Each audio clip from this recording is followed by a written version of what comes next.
Siguro alam niyo na yan at panigurado ako sa sobrang familiar kayo sa Titanic. Siyempre naman, alam natin lahat yan at napapanood natin yan talaga. Alam niyo ba na mayroong regulation patungkol dyan? At ito ay IMO. At yan ang ating i-discuss or namin ngayon. Yeah, you hit it right. Kami, namin. Dahil may kasama ako na alam kong lubos na makatulong sa success ng video na to. Well, ano nga ba ang IMO? Ang IMO or International Maritime Organization is the United Nations Specialist Agency with responsibility for the safety and security of shipping and the prevention of marine and atmospheric pollution by ships. Yan ang kahulugan ng IMO. At ito ay may 4 na international conventions or basic na bahagi o masasabi natin common na dapat alam ng mga marino. At ito ay ang SOLAS or Safety of Life at Sea, STCW, Standards of Training, Certification, and Watchkeeping for Seafarers, MARPOL, Prevention, Pollution of Ships, at MLC, Maritime Labor Convention. Kaya tara, nandito ang aking mga kamate upang i-discuss pa sa inyo ang iba pang under sa IMO Convention.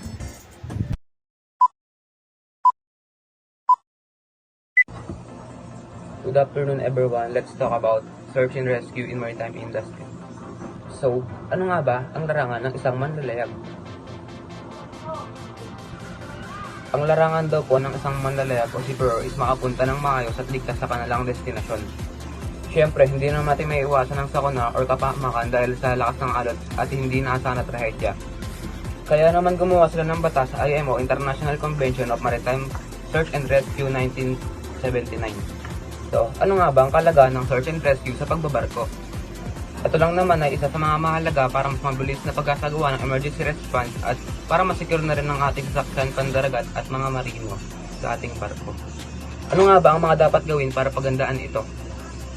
Lahat ng marino ay inuobliga na gumawa ng basic training katulad ng covers navigation, communication, survival techniques, simulation drills, and instruction using safety equipment.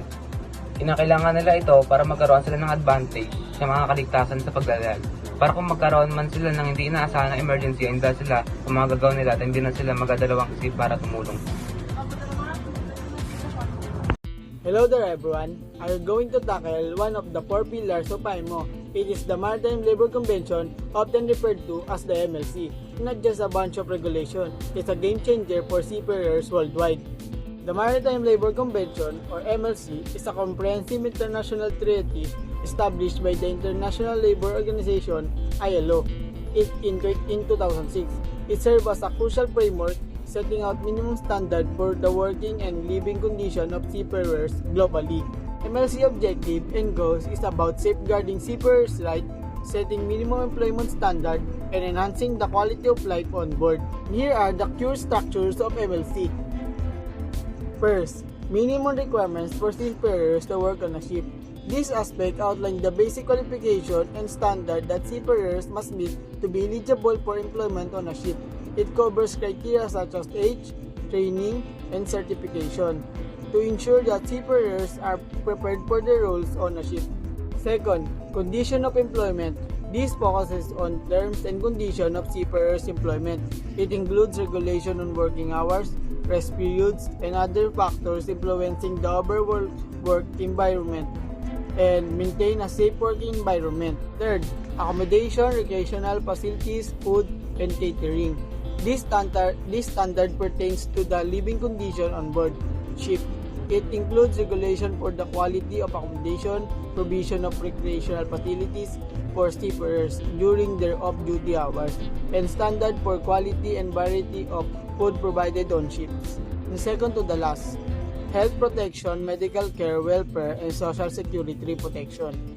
This category addresses the health and well-being of seafarers. It includes regulation for medical care on board, health protection measure, and provision for social security benefits to support seafarers in case of illness or injury. And last, compliance and enforcement.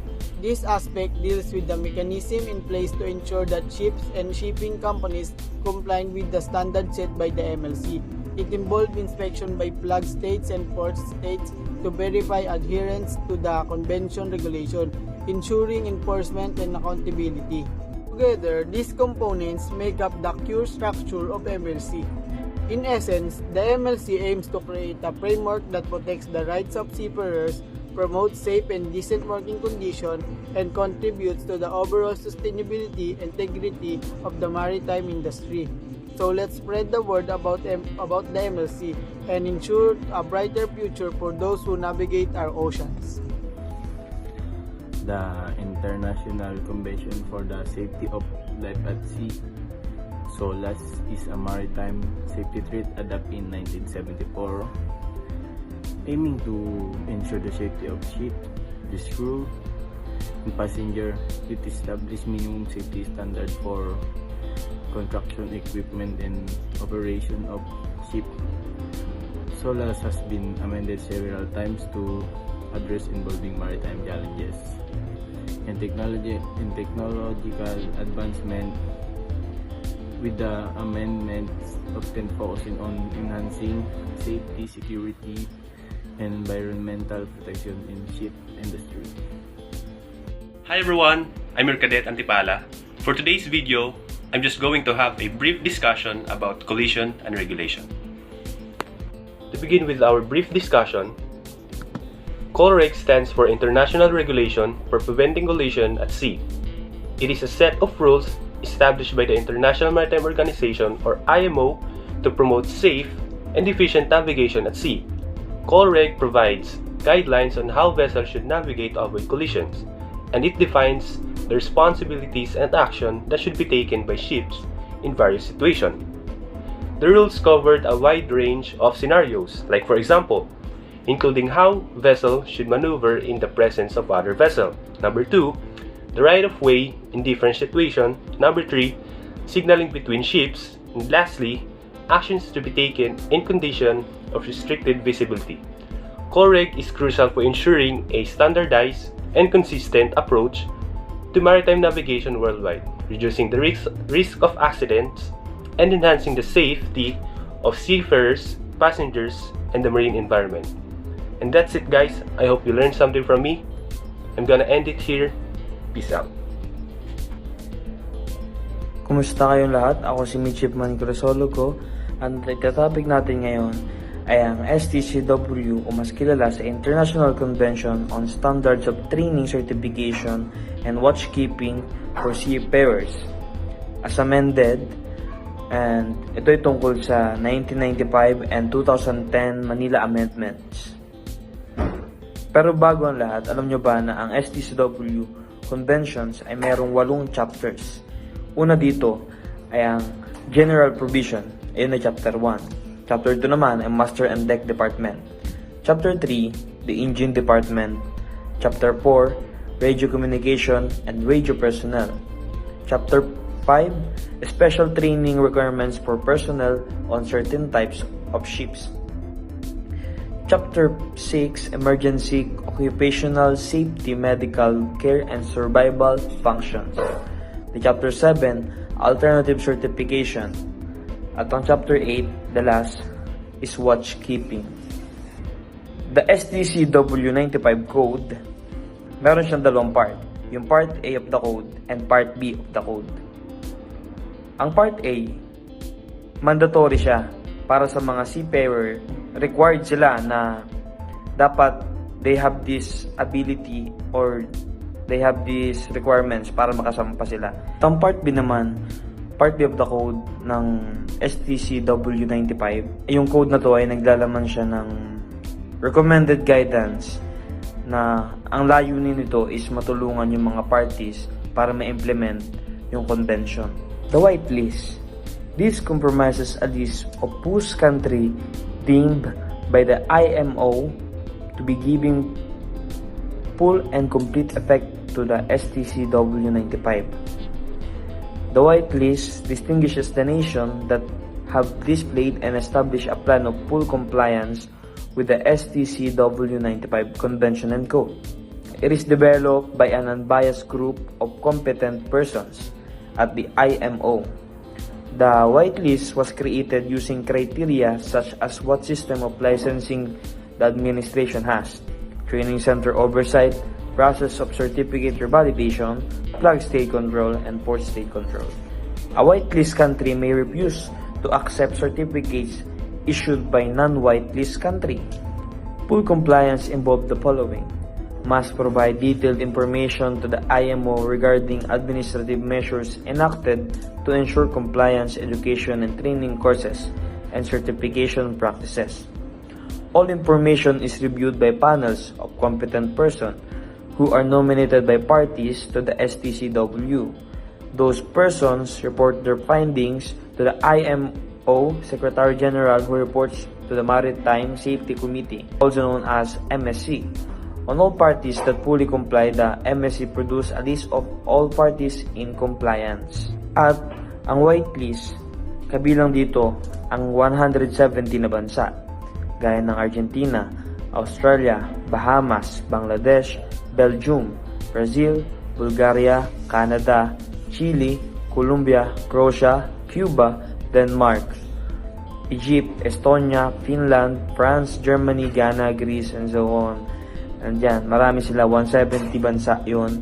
At kung babanggitin ko, baka hindi ako abutin sa oras ko lang. What if naman kung yung bansa ay hindi kasali sa whitelist? Though there is no actual blacklist, non-compliant nations are often described as being on a blacklist.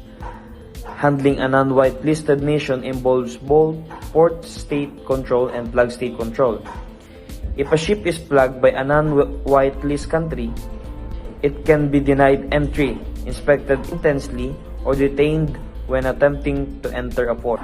If a mariner has a license or certificate of competency from a non-whitelist nation, they will probably be denied their certificate of equivalency, and they will also be rejected as a valid manning solution for whitelist flag ships. In addition, the mariner's training and sea time might be heavily scrutinized or not accepted at all toward a COC from a whitelist country. Now we're going to Manila Amendments, 2010.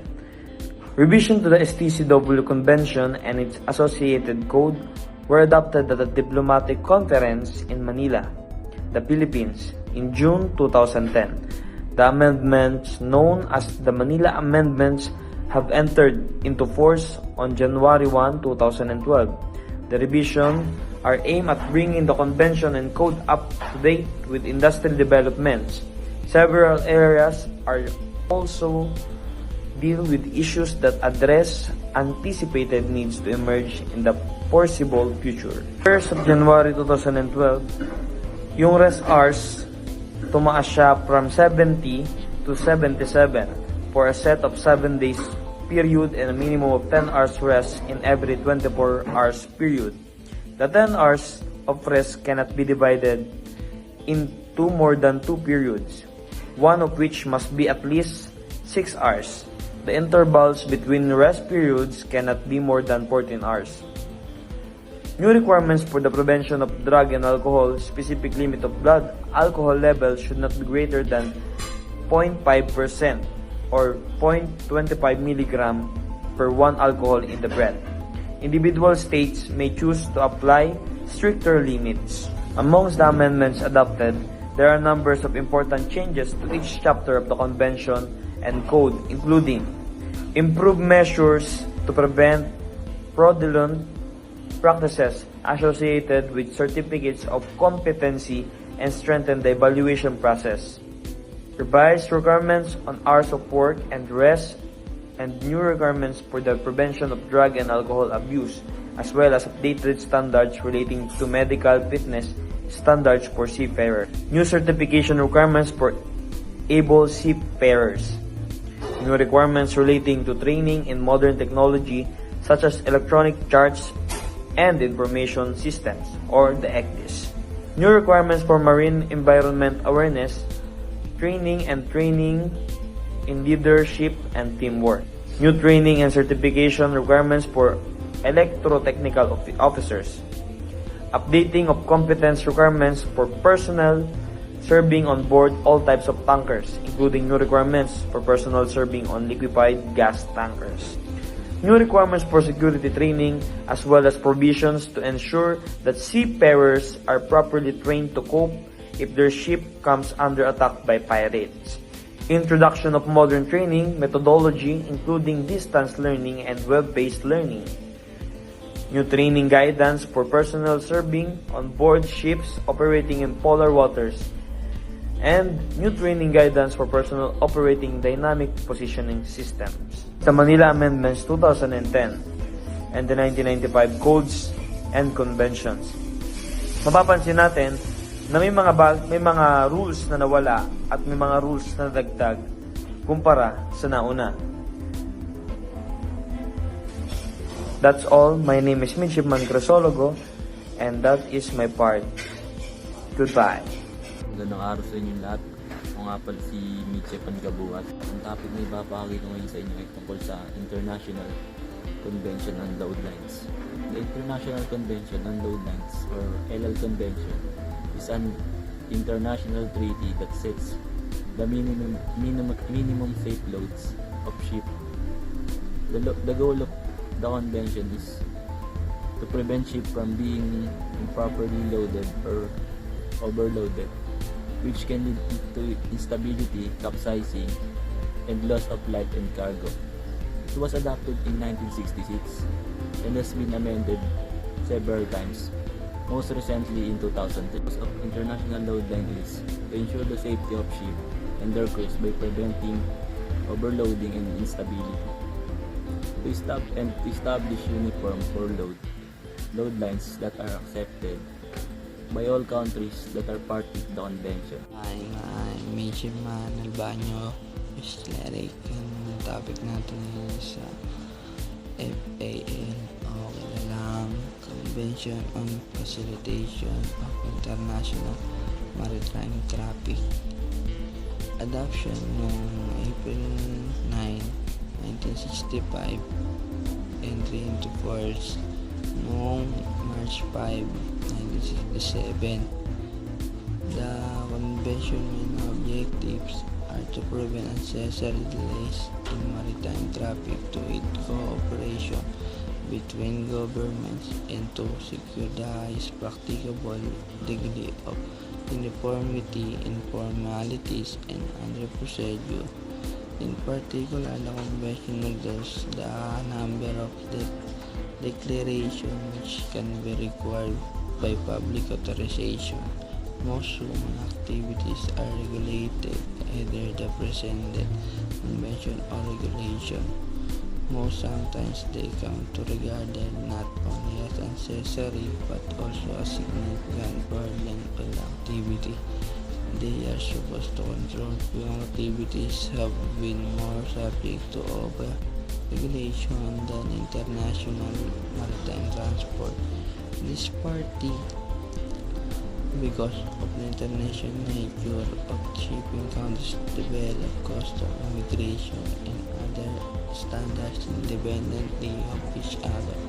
And a ship visiting several countries during the course of voyage could expect to be presented with numerous forms to fill in, often asking for exactly the same information but in a slightly different way.